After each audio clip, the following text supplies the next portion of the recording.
नमस्कार दोस्तों, मैं हूं प्रदीप डबास। दोस्तों, बिहार में पहले चरण की वोटिंग खत्म हो गई है, लेकिन सवाल अभी बाकी है। 121 सीटों पर मतदान, 60.13% वोटिंग, मगर पीछे छिपा है एक बड़ा सवाल। बिहार के लोकतंत्र में आखिर असली जीत किसकी है, जनता की या फिर सत्ता की चालों की? बेगूसराय ने सबसे ज्यादा जोश दिखाया, 67.32% वोटिंग के साथ। वहीं शेखपुरा में वोट डालने का उत्साह ठंडा रहा, सिर्फ 52.36% वोट पड़े। पटना जैसे राजधानी जिले में भी महज 55% मतदान।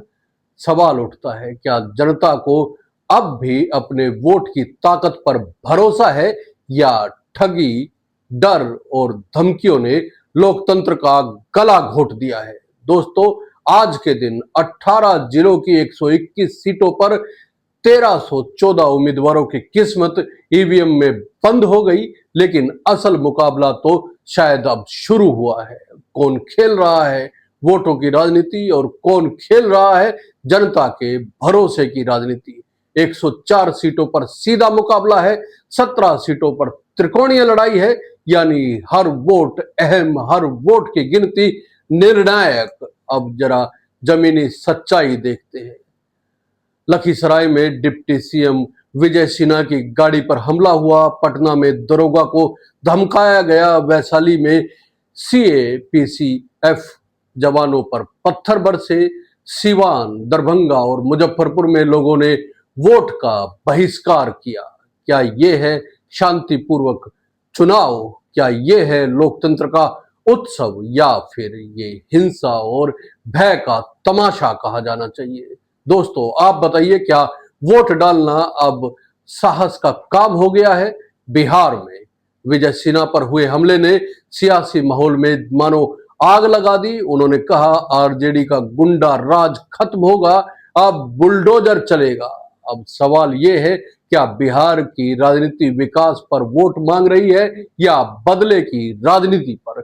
अब सत्ता के एक बड़े चेहरे को ही चुनाव के दिन हमला झेलना पड़े, तो आम मतदाता की सुरक्षा की गारंटी कौन देगा? और इस बीच राहुल गांधी ने पूर्णिया में जनसभा की और जनजी को ललकार दिया। कहा कि भाजपा वोट चोरी कर रही है और बिहार के युवा संविधान की रखवाली करे। राहुल ने याद दिलवाया कि शिक्षा, रोजगार और पेपर लीक जैसे मुद्दे ही असली चुनाव एजेंडा होना चाहिए, ना कि धर्म, जाति या पहचान की राजनीति। लेकिन जनरल जेडी को ललकारने से पहले सवाल खुद राहुल गांधी से है। क्या कांग्रेस ने बिहार में अपनी संगठनात्मक ताकत खो दी है?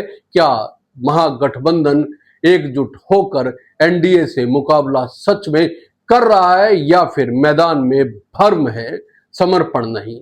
बिहार में सबसे ज्यादा जनजी आबादी है, यानी वो वोटर जो सोशल मीडिया पर राजनीति देखते हैं, लेकिन जमीनी स्तर पर अब भी व्यवस्था की खामियों से लड़ रहे हैं। तो क्या जनजी अब इस चुनाव को दिशा देंगे, या ये पीढ़ी भी पुराने वादों और जुमलों के जाल में फंस जाएगी? दोस्तों, सोचिए, जब राहुल गांधी वोट चोरी की बात करते हैं, जब विजय सिन्हा बुलडोजर की धमकी देते हैं, जब सीएपीएफ पर पत्थर फेंके जाते हैं, तो बिहार का लोकतंत्र किस दिशा में जा रहा है? लोकतंत्र की रक्षा का जिम्मा जनता पर है, या सियासत के हथियार बंद बयानों पर?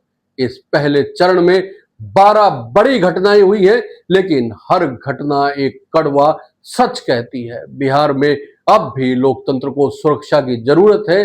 पुलिस पर लापरवाही के आरोप लगे, ईवीएम खराब हुई, बूथ कैप्चरिंग की खबरें भी आई, कहीं वोट बहिष्कार, कहीं धमकियां, और फिर सवाल, क्या 14 नवंबर को आने वाले नतीजे जनता की जीत कहलाएंगे, या सिस्टम की हेरा फेरी? अब आते हैं सबसे हॉट सीट पर, राघोपुर। ये सीट सिर्फ एक निर्वाचन क्षेत्र नहीं है, ये बिहार की सत्ता की धड़कन कही जा सकती है। तेजस्वी यादव बनाम सतीश कुमार यादव, एक राजनीतिक विरासत की जंग। तेजस्वी तीसरी बार मैदान में है, जबकि सतीश यादव एनडीए के चेहरे बनकर इस बार नई चुनौती पेश कर रहे हैं। राघोपुर में 30% यादव वोटर, सीधा असर आरजेडी पर, लेकिन अगर बूथ स्तर पर एनडीए ने जातीय समीकरणों के साथ राजनीति खेली तो नतीजे चौंकाने वाले भी हो सकते हैं दोस्तों। दूसरी तरफ गिरिराज सिंह का बयान, केंद्रीय मंत्री गिरिराज सिंह का बयान, बुर्का पहनने वाले मतदाताओं की जांच होनी चाहिए ताकि वोटिंग में धांधली ना हो सके। उन्होंने कहा ये भारत है, पाकिस्तान नहीं, यहाँ चेहरे दिखाना जरूरी है। अब सवाल ये है, गिरिराज सिंह की ये चिंता सुरक्षा की है या सियासत की रणनीति? क्या पहचान की राजनीति वोटों में तब्दील हो रही है? बिहार के चुनाव में दोस्तों, बिहार का चुनाव अब सिर्फ वोटों का खेल नहीं रह गया है, ये अब एक जंग है। लोकतंत्र बनाम बिहार की, शिक्षा बनाम हथियार की, जनता बनाम सत्ता की। जिन बूथों पर गांव वालों ने रास्ता नहीं, वोट नहीं का नारा लगाया, वो सरकार को सीधा संदेश है कि अब जनता सिर्फ वादे नहीं, बदलाव चाहती है। बिहार का लोकतंत्र अब सबक पढ़ा रहा है कि जब तक विकास आखिरी गांव तक नहीं पहुंचेगा, लोकतंत्र अधूरा रहेगा। तो दोस्तों, इस बार बिहार की जनता क्या चुनेगी? जात, धर्म और बयानबाजी की राजनीति या विकास, रोजगार और शिक्षा की राजनीति?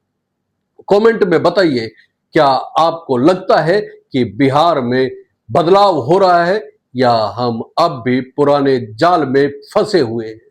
दोस्तों, अगर वीडियो ने आपको सोचने पर मजबूर किया है तो लाइक कीजिए, शेयर कीजिए और चैनल को सब्सक्राइब करना ना भूलें, क्योंकि सवाल करना बंद किया तो जवाब देना भी बंद हो जाएगा। जय हिंद, नमस्कार दोस्तों।